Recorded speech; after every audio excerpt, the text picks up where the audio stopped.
아나운서가 소개하고 제가 분석하는 아이템. 와. 안녕하세요. 추석 잘 보내고 오셨나요? 네. 우리 시청자분들도 잘 보내셨나요? 네. 여쭤봐 주시죠. 네, 우리 그 장대 양봉을 이렇게 입고 네. 오셔서 많은 기운을 주셨는데 네, 어제 하루는 좀 끔찍하게 빠지긴 맞아요. 했는데 정말 끔찍했습니다. 그렇죠. 오늘은 좀 반등을 해서 그래도 조금 기분이 그래도 그러게요. 이번 네. 주 좀 잘 마무리가 됐으면 네네. 좋겠어요. 네. 근데 사실 내일 이제 삼성전자의 실적 발표가 나오잖아요. 네네. 근데 이런 가운데 일단은 마이크론이 먼저 실적을 내놨어요. 네네. 근데 또 2조 적자가 나왔어요. 네네. 근데 사실 뭐 예상보다는 반도체 업황의 회복이 약간은 더디다 이런 지적이 같이 나왔던데 네네. 대표님은 그 실적에 대한 코멘트 어떻게 하시겠어요? 일단 이제 3분기 그러니까 이제 마이크론 기준으로는 4분기고 우리 기준으로 보면 3분기죠. 네. 이 회계 연도가 좀 달라서 네. 헷갈릴 수 있는데 일단 이제 3분기 실적이라고 이야기할게요. 이게 이제 매출이 40억, 40억 달러 정도 나왔고 이제 EPS가 마이너스 1.07달러 정도 나왔거든요. 요거는 컨센 대비해서 좀 잘 나온 거예요. 네. 컨센서스 대비해서 나쁘지 않은데 그래서 해석이 좀 나뉘더라고요. 네, 그렇죠. 네. 그러면 왜 이게 실적 발표 나오고 시간 외에서 4%가량 하락을 할 수밖에 없었냐면 네. 요게 그러니까 4분기 마이크론 기준으로는 24년 1분기죠. 네. 요 가이던스가 좀 약했어요. 네. 가이던스가 약했는데 실적 반등에 대한 요런 게 좀 생각보다 약하다. 요런 이제 걱정이 있었던 거죠. 그러면은 가이던스가 어쨌든 중요한 거잖아요. 지금 네네. 실적보다는. 네네. 그러면 마이크론이 실적 부진을 내놨고 앞으로 가이던스도 약간은 부진했다라고 한다면은 네. 올해 안에 반도체 업황 반등이 약간 힘들 수 있지 않을까 그런 평가도 많이 나오던데 네. 그 부분은 어떻게 보세요? 그럴 것 같지는 않아요. 그래요? 네. 일단 이제 지금 9월 수출 데이터를 보면 네. 반도체가 11개월 중에 최고 잘 나왔고요. 그리고 이제 지금 그 효과로 힘입어서 무역 수지가 37억 달러 흑자가 났거든요. 네. 37억 달러 흑자가 났고 이거는 이제 뭐 사실은 수출액이 증가한 것보다는 수입액이 감소해서 그런 건 있어요. 뭐냐, 우리는 에너지 의존도가 굉장히 높기 네. 때문에 수입에서 이게 유가가 하락한 게 제일 컸고 우리 그 무역 수지 적자 국가들 딱 이렇게 줄을 세워 보면 대부분 산유국들이에요. 사우디나 뭐 두바이나 뭐 이런 쪽에서 적자를 대부분 보는 거고 우리가 이제 수익을 내는 쪽은 이제 중국이나 이런 쪽인데 최근에 보면 이제 미국 수출 데이터들이 되게 괜찮은 거는 미국은 우리 서버를 사주죠. 서버용 반도체를 사주는 거고 중국은 우리의 모바일하고 PC 쪽 반도체를 사주는데 그동안 이제 그 미국 쪽은 되게 좋았던 거는 서버 쪽에서 빅데이터들이 빅테크 업체들이 그 생성형 AI 때문에 투자를 많이 해서 이제 그런 효과들이 있었고 최근에 이제 약간 중국 쪽에서 데이터들이 조금씩 올라오는 부분들은 PC가 일단은 이제 턴어라운드를 하는 것 같고 최근에 이제 윈도우 그 11 신규 서비스가 되고 윈도우 10이 마무리가 되고 그리고 이제 인텔 메테오 레이크라는 신규 CPU 나왔잖아요. 이런 것들이 이제 PC 교체 수요를 일으키고 있는 거고 그리고 모바일도 이제 더 나빠질 건 없다. 이런 부분들이 좀 있는 거죠. 그리고 이제 요즘에는 컨퍼런스 콜에서 중요한 게 숫자 그 자체보다는 여기서 어떤 코멘트가 나오는지가 되게 중요한데요. 간단하게 좀 말씀드리면 일단 1A하고 1B 그러니까 14나노, 12나노 디램의 테크 마이그레이션을 열심히 하겠다라고 이야기했고 232단 낸드 플래시 요게 이제 매출 기여도가 올라가고 있다라고 이야기했고요. 마이크론은 1C부터 EUV 공정을 적용해요. 이게 1C라는 게 거의 10나노 초반이거든요. 지금 DDR5 매출 비중이 내년 초에 이제 이게 DDR4 매출 비중 이제 골든 크로스가 이제 내년 초에 나타날 거라고 이야기했고 그리고 지금 이제 마이크론이 HBM 시장에서 존재감이 전혀 없거든요. 네, 맞아요. 거기에 대해서 이제 내년에 수억 달러 매출을 할 수 있겠다라고 이제 희망 섞인 이야기를 했습니다. 근거가 있는 자신감인가요? 아마 어렵지 않을까 싶어요. 지금 그러니까요. 그렇죠. 지금 사실 HBM은 SK 하이닉스가 혼자 하드 캐리하는 뭐 상황이고 사실 오늘 같은 날에도 하이닉스는 주가가 괜찮은데 삼성은 좀 지지부진하잖아요. 그러니까요. 네, 이런 흐름들이 단기간에 뭔가 막 그 후발 업체들 입장에서 빨리 확 잡았으면 좋겠지만 하이닉스도 그 사이에 뭐 이렇게 손 놓고 있는 건 아니기 때문에 쉽진 않죠. 네. 말씀하신 삼성이 아직 정말 좀 힘을 쓰지 못하고 있는 상황이에요. 네네. 근데 일단 내일 잠정 실적이 나오잖아요. 네네. 이게 어쨌든 반도체 업황의 방향성을 뭔가 이렇게 갈라주지 않을까, 제시해주지 않을까 싶은데 내일 어떻게 나올까요? 좀 삼성이 캐리를 해줄 수 있을지. 네네. 일단 이제 이 영상이 나오는 날에 발표되고 나는 거란 말이에요. 우리는 이 발표되기 전날에 찍는 거기 때문에 이게 제가 어떻게 보면 망신을 당할 수도 있는 상황인데 그냥 이제 제가 추정한 걸로 보면 저는 이제 그냥 일반 여의도 애널리스트들이 보는 것보다는 조금 좋게 봐요. 오. 추정치를 조금 좋게 보는 상황이고 매출은 일단 66조 5천억 정도를 보고 있습니다. 네. 이게 이제 전년 대비해서 한 14% 감소하는 수치고요. 전분기 대비해서는 한 10% 증가하는 수치로 보고 있고 영업이익은 이제 웬만한 이제 그 증권사 리서치 쪽에서는 1조 후반대에 보고 있거든요. 한 1조 8천억 정도 많이 보더라고요. 네. 근데 저는 한 2조 정도로 보고 있고 오. 예, 이게 전년 대비해서는 80%가 줄어든 수치긴 하지만 네. 전 분기 대비해서는 180%가 증가한 그러니까요. 수치죠. 네. 그러면 왜 이렇게 이영수는 저렇게 긍정적으로 보냐? 네. 이게 이제 DDR5하고 HBM 쪽에 이제 수요를 믿습니다. 저는 그게 이제 3분기 이제 말쯤에 이게 좀 충분히 반영이 됐다라고 생각을 하고 있고요. 그리고 이제 4분기부터는 이제 또 모바일 D램 가격 20% 인상하잖아요. 네네. 이제 이런 효과들이 조금씩 이제 될 수 있다고 보고 있고 D램은 지금 걱정이 없는데 이제 낸드 플래시는 조금 이제 걱정이 되긴 해요. 아직까지 D램은 저 끝에 보면 이제 약간 터널의 끝에 뭔가 빛이 보이는 상황인데 낸드는 모르겠다. 그러니까요. 앞에 낸드는 가다가, 언제 반등할지 이렇게 참. 이제 돌뿌리에 한 번 더 넘어질 수도 있는 것 같은데 낸드는 좀 그래도 뭐 지금 상황인데 그래도 적자 폭이 좀 더 확대될 것 같기는 합니다. 그리고 이제 삼성 디스플레이가 이제 연결로 잡히잖아요. 네. 요거는 애플 아이폰 15 시리즈가 이제 잘 출시됐고, 네. 그래서 컨센서스 정도 나올 거라고 봐요. 네, 뭐 크게 나빠질 건 없다고 보고 있고, 네. 그리고 이제 그 무선 사업부, 뭐 MX 쪽하고 이제 네트워크 사업부 쪽은 이게 이제 뭐 폴더블 시리즈하고 이제 뭐 지금 뭐 통신 장비 쪽이 뭐 나쁘진 않기 때문에 견조한 실적 나올 거라고 봐요. 그러면 정리를 하면 네. 반도체 빼고는 다 괜찮다. 네. 그런데 주가가 왜 못 가냐? 반도체가 중요하다. 반도체 그쵸. 중에서도 D램의 방향성이 삼성전자 주가에 굉장히 큰 어떤 트리거가 될 수 있다라는 거죠.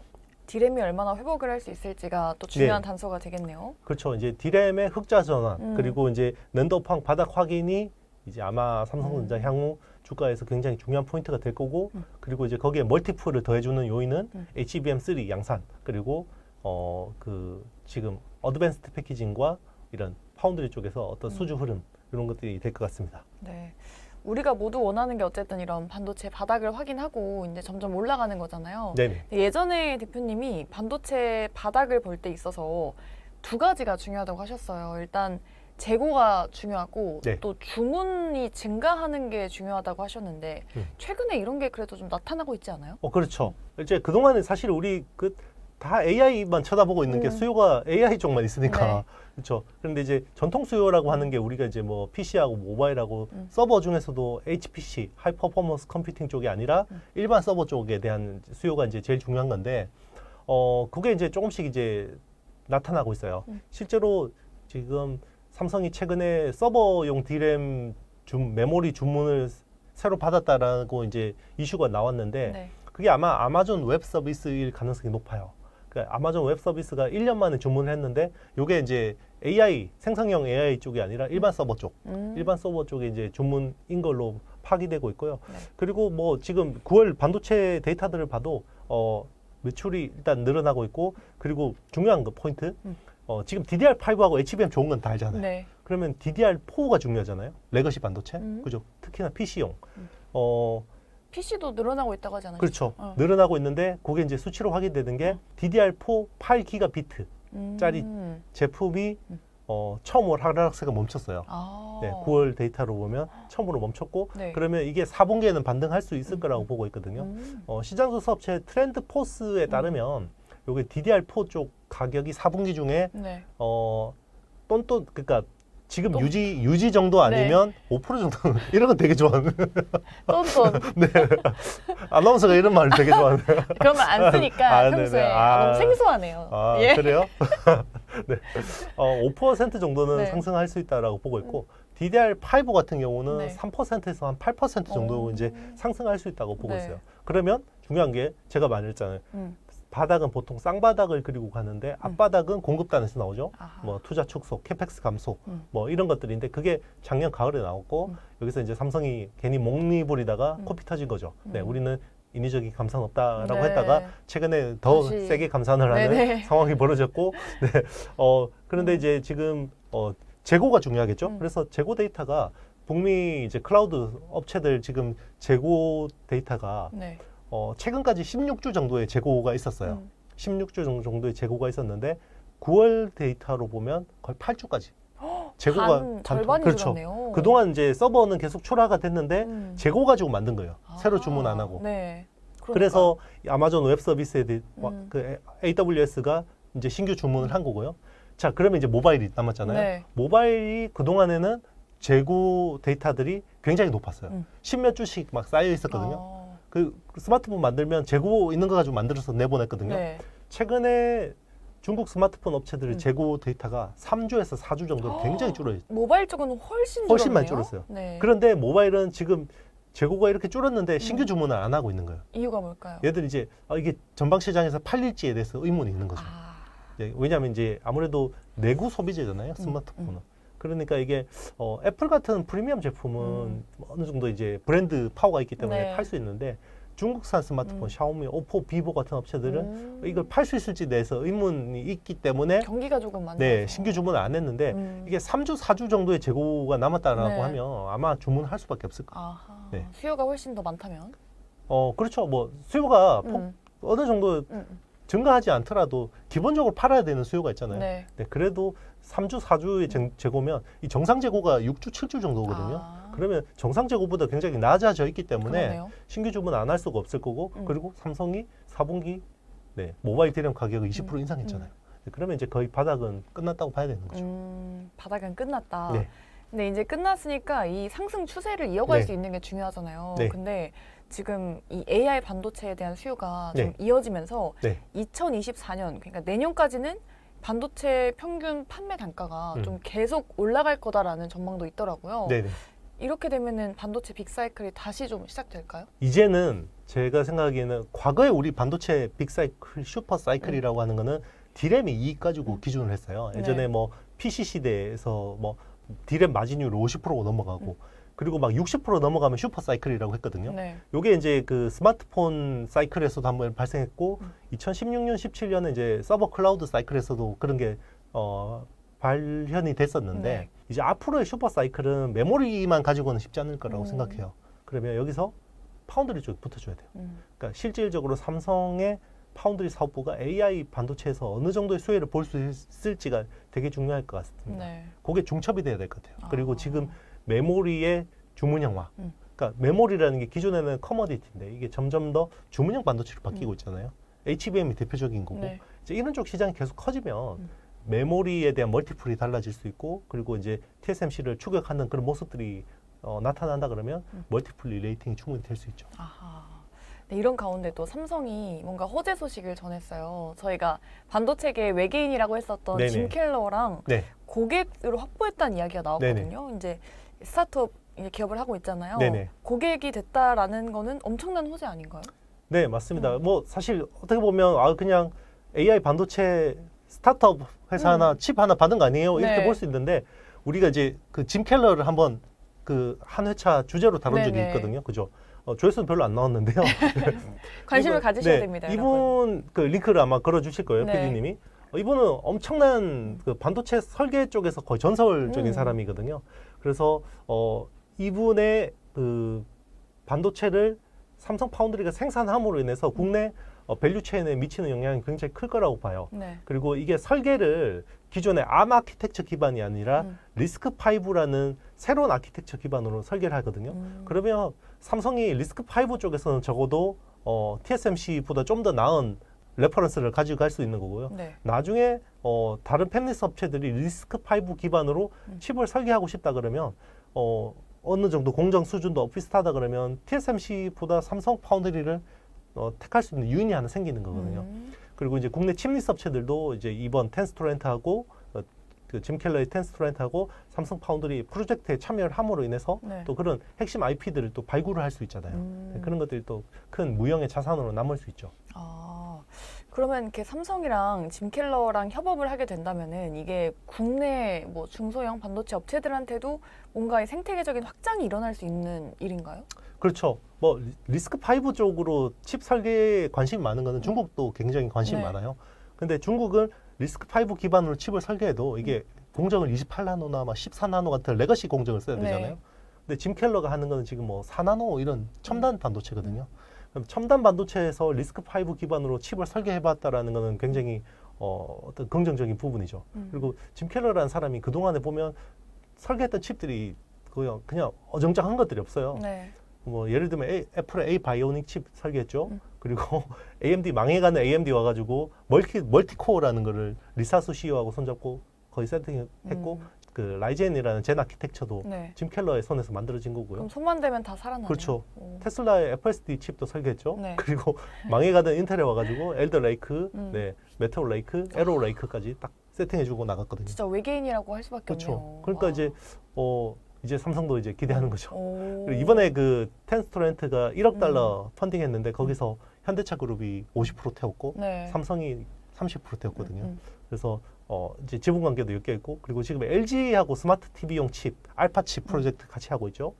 현대차도 향후에는 자율주행차가 되면 자율주행차의 두뇌 칩인 AP가 되게 중요하잖아요. 그런 것들을 또 짐 켈러하고 같이 협업을 할 수 있는 거거든요. 그래서 사실 이 사람이 뭐 그렇게 돈이 아쉬운 사람도 아니고 네. 네, 뭔가 이 사람은 뭔가 새로운 거를 하는 거에 대해서 굉장히 그런 거에 가치를 두는 그런 천재거든요. 네. 그런 부분에 있어서 우리나라가 어쨌든 파운데이션 AI라는 네이버가 그죠? 하이퍼 클로버 X라는 네. 파운데이션 AI도 가지고 있죠. 그리고 제조업 기반도 있죠. 이걸 응용할 수 있는 어플리케이션들이 다 있잖아요. 스마트폰도 있죠. 가전도 있죠. 자동차도 있죠.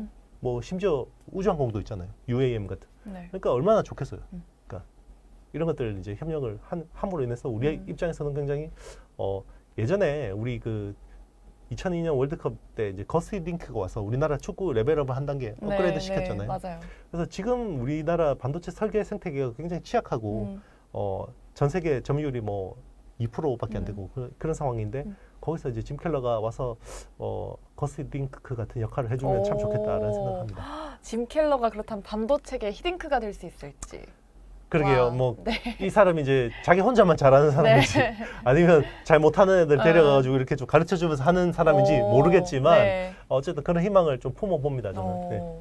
이렇게 희망도 많고 꿈도 많은 삼성전자인데 네. 사실 뭐 SK 하이닉스보다는 아직까지는 DDR5나 네. HBM 같은 핫한 이런 고부가 제품 쪽에서는 뭔가 비중이 낮은 상태잖아요. 네네. 그러면 삼성전자의 실적 자체가 뭔가 네. 본격적으로 이제 정말 돌아섰다, 정말 상승이다라고 하는 시기가 언제가 될까요? 그게 이제 그러니까 지난달에 확인이 됐어야 되는 거죠. 네. 삼성이 9월 중에 HBM3 양산하겠다라고 이야기했는데 요게 이제 공식적인 코멘트가 아마 10월 말쯤에 이달 말쯤에 이제 그 실적 발표하고 컨퍼런스 콜을 하잖아요. 네. 거기서 아마 확인이 될 것 같습니다. 네. 그래서 그게 향후 반도체 주가의 향방에서 굉장히 중요할 것 같고 지금은 이제 SK 하이닉스 쪽 밸류 체인들이 되게 주가가 탄탄하잖아요. 네. 뭐 한미 반도체도 어제 또 수주 공시 냈고, 네, 뭐 600억 정도의 어떤 수주 공시를 냈고 지금 하이닉스 쪽만 잘 가고 있는데 삼성이 만약에 그런 식으로 공식 코멘트를 한다 그러면 삼성 쪽 밸류 체인도 굉장히 좋아질 수 있겠죠. 삼성전자 하면은 사실 정말 애증의 주식이라고도 할 수 있잖아요. 네네. 사실 많은 시청자분들이 그래도 한 주라도 이렇게 들고 계실 것 같은데 네, 요즘 주가가 정말 부진하단 말이죠. 네, 들고 계신 시청자분들한테 뭔가 조언이나 네, 팁 같은 거 한 말씀 해주신다면. 네. 장투하시면 됩니다. 장투 어느 네. 정도 장투죠? 근데 저는 이제 그렇게 생각해요. 그냥 네. 현금 가지고 있을 바에야 그냥 삼성전자 주식 가지고 있겠다. 약간 뭐 적금 네. 넣는 식으로. 그렇죠. 그리고 삼성은 뭐 이렇게 뭐 더 좋은 주식 나타나면 팔고 사면 되잖아요. 맞아요. 맞아요. 그리고 뭐 사실 그냥 물려 있어도 그래도 1년에 그래도 시가 배당률이 3% 되잖아요. 저도 뭐 물려 있지만 네, 되게 그렇죠. 마음이 불안하지 않은 그렇죠. 주식인 것 같아요. 그렇죠. 이게 뭐 작년하고 올해 같은 상황은 굉장히 특이한 케이스고 네. 그래도 분기에 그래도 10조 가까이씩 벌고 분기 배당을 그래도 꽤 쏠쏠하게 맞아요. 네, 시가 배당률 거의 1%씩 분기 배당하는 회사거든요. 평균적으로 보면. 네. 그러면 뭐 물려서 그냥 내가 적금해서 금리 받는다고 생각하고 버티면 되는 거고요. 네. 그러니까 이게 내가 내일도 주가 창 보고 모레도 주가 창 보고 이런 사람들한테는 맞는 투자는 아니에요. 삼성전자 같은. 그쵸. 네.